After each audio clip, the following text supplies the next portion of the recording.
guess what? Nobody won the $1 billion last night. Isn't that crazy? $1.5 billion. Who wants to win it?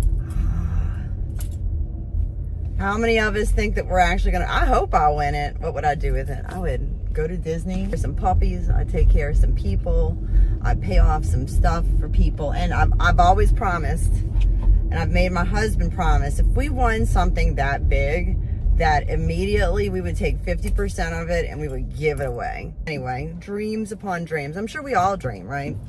Let's talk about what we have going on in the market. Speaking of the lottery, you know, times are tough for everybody. We all dream about winning this big thing to take care of all of our bills, then we don't have to worry about it anymore, and that is a spectacular thought. But we also know the reality of winning the lottery, that it's 1 in a billion. Well, here's the good thing about the market. Selling your house, you don't have to make it a 1 in a billion shot.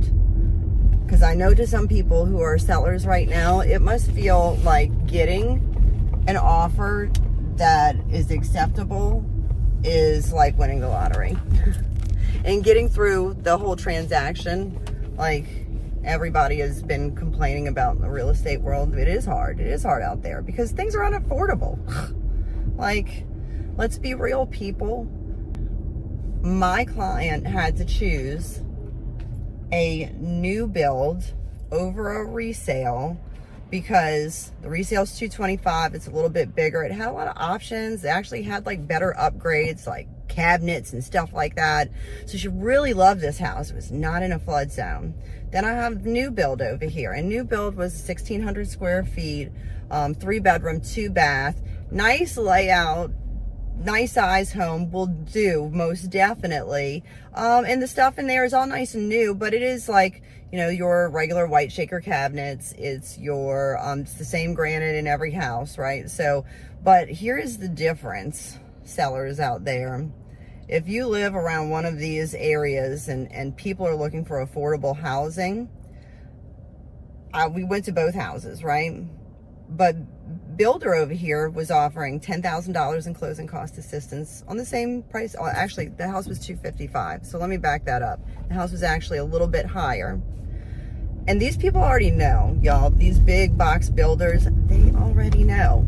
And they're taking their discount in the beginning and they're packaging it up real pretty to make it affordable. Listen to me. Please. May I share with you what's going on?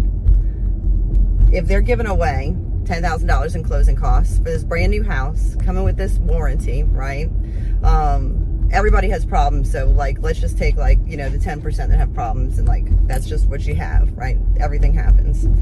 But if we go into the new build, it's $10,000 immediately from them, and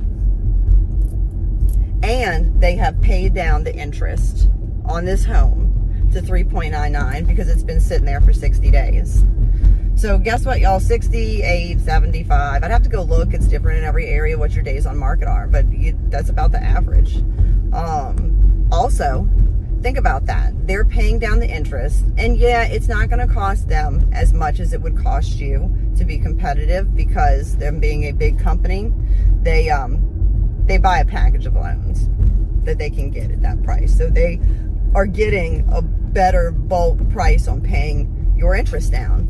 But the fact of the matter is, no matter how you slice it and dice it, that new build is probably taking $20,000 out of that price point. And their note, because they're utilizing it in such a specific way, the note on that house, the resale house was $1,880.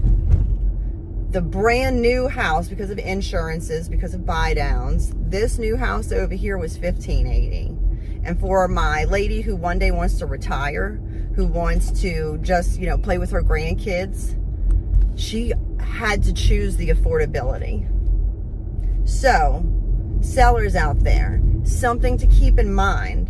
Nobody wants to see you lose your money, but we can't ignore what's going on around us.